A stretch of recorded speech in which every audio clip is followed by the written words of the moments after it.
Alors, c'est un projet qui était dans nos têtes associatives, de médecins, d'hépatants, etc., depuis 3-4 ans, mais qui prend jour tout doucement et pour lequel on a pu avoir le soutien de comités scientifiques, mais aussi de l'industrie pour arriver à le réaliser. On espérait pouvoir le lancer aujourd'hui. Le baromètre, vous le verrez dans les jours qui viennent, je pense la semaine prochaine, et ce sera un endroit à faire valoir et à faire connaître. Alors, très vite, l'hépatite C, aujourd'hui, c'est ça. C'est conduire comme ça. Je voudrais que vous réalisiez, c'est quelque chose, on nous demande d'aller plus vite, plus fort, d'accord? Et les arguments, c'est vous êtes dans une voiture, vous conduisez, et on vous dit, mais c'est génial, la bagnole, elle peut aller plus vite. Sauf qu'on a oublié, le pare-brise, il est noir. Vous ne savez pas où vous allez, et on vous demande d'accélérer. Et la seule chose que vous voyez, c'est les rétros. Vous devez conduire plus vite en regardant juste les rétros, ce qu'il y avait derrière. C'est ça qu'on fait dans l'hépatite C. Aujourd'hui, quand un politique s'interroge sur « alors on en est où des chiffres et des résultats ?» On va lui donner des études qui ont été publiées il y a 2 ans, qui ont été faites sur des enquêtes qui ont été réalisées il y a 4 ans ou 5 ans, sur des idées que les gens avaient en tête il y a 7 ans. Donc on a posé des questions, on a réfléchi à des questions il y a 7 ans et on a fait des enquêtes. Et aujourd'hui, on prend les décisions politiques avec des réflexions qui datent de 5 à 7 ans. C'est plus possible.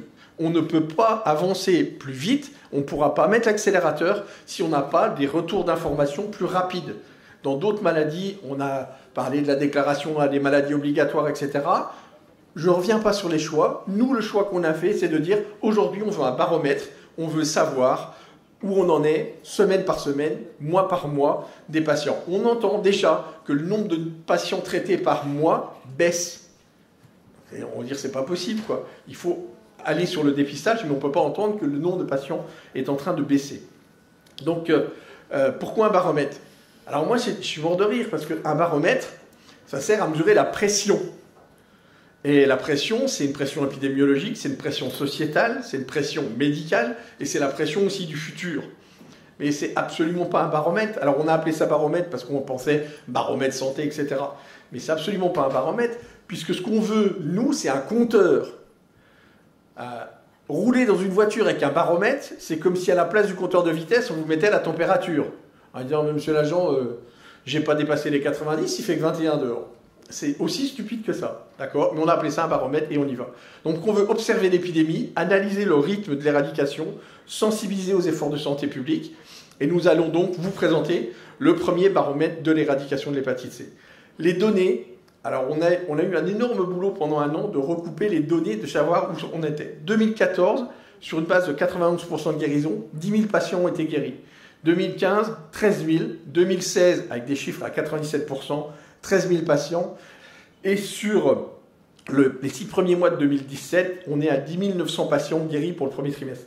Ainsi, du 1er janvier 2014, c'est là où on va partir, c'est avec les nouveaux traitements, les AAD, au 1er juillet 2017, on estime qu'on est à presque 50 000 personnes qu'on a sorties de la maladie hépatite C entre janvier 2014 et juillet 2017. Et on veut vraiment un compteur qui sera mis à jour grâce à ces calculs aux ventes de médicaments, etc., qui va être actualisé. Les chiffres communément adoptés par les instances publiques et par l'AFEF, l'AFEF devrait rejoindre ce projet de baromètre et le suivre, considérait qu'en 1er janvier 2014, 175 000 patients étaient encore à traiter. Mais voyez qu'on était en janvier 2014 et qu'il y avait 75 000 patients qui s'ignorent. On ne sait pas aujourd'hui combien de patients s'ignorent. On a donc créé un comité scientifique dans lequel Marc Bourlière est présent, Victor Delédingan, Françoise Rondeau-Toraval comme épidémiologiste et moi. Et le but de ce comité scientifique, c'est de rester vigilant sur l'outil, la façon dont vont être donnés les chiffres et la façon dont le baromètre va évoluer. Le visuel, on n'arrive pas encore à se mettre d'accord, mais il vous sera présenté visuellement, oui c'est le cas de le dire, dans les semaines qui viennent. Mais l'idée, effectivement, c'est d'avoir un compteur qui baisse et c'est d'arriver au 0 pour 2030. Ce sera un regard pour qui ce compteur? Ce sera un regard pour les professionnels de santé, pour voir la vitesse à laquelle on traite les gens, de voir ce compteur tourner. Ce sera un regard pour les malades, à nous de nous en saisir, de le faire valoir. Moi, je rêve que chacun le remette sur sa page Facebook avec le compteur qui tourne sur ma page Facebook. À nous de le diffuser sur Savoir c'est guérir, sur SOS Hépatite, sur les sites, etc. Donc pour les médias, pour le grand public et pour les associations, bien sûr. Un regard pourquoi? Pour rester mobilisé. Vous devez rester mobilisé et c'est bien rester EZ. L'éradication, sera de plus en plus difficile. Les 10 000 derniers malades qu'il faudra aller chercher, ce sera très compliqué. Et il faut d'ores et déjà organiser notre mobilisation. Car demain, il n'y aura plus que des usagers de drogue et de plus en plus compliqués à trouver et à chercher. Donc il faudra coordonner nos actions, valoriser le travail fourni, savoir c'est guérir, mais savoir c'est être informé, et visualiser ce qui reste à faire. Ce sera l'enjeu de ce dépistage. Merci à tous donc, pour avoir entendu. Je sais que les gens de chez nous, la SOS Hépatite, nous disent mais on n'a pas été informés du baromètre. C'est quelque chose qui était dans les tuyaux, dont on avait déjà parlé depuis 2 ans, qui se met en place maintenant, et on voulait vous en faire la surprise au forum. Donc ce sera disponible la semaine prochaine. On va passer tout de suite la parole à Marc. Alors Marc Bourlière, c'est le tonton d'SOS Hépatite. Vous avez vu tout à l'heure dans les photos avec Constance qu'il a soutenu SOS Hépatite dès les premières heures à Marseille, et on leur remercie vivement d'avoir cru SOS. Je sais que Marc souhaite des associations encore plus combatives, encore plus agressives, encore plus présentes sur le territoire, et c'est l'enjeu de notre forum, et de faire en sorte de pouvoir continuer dans ce sens-là. Aujourd'hui, on lui a demandé de traiter la question des effets secondaires et du devenir.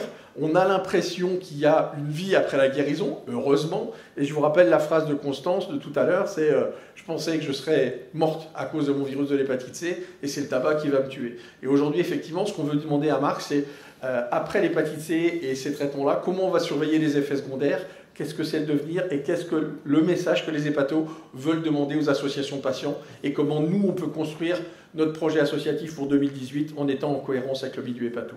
Merci Marc.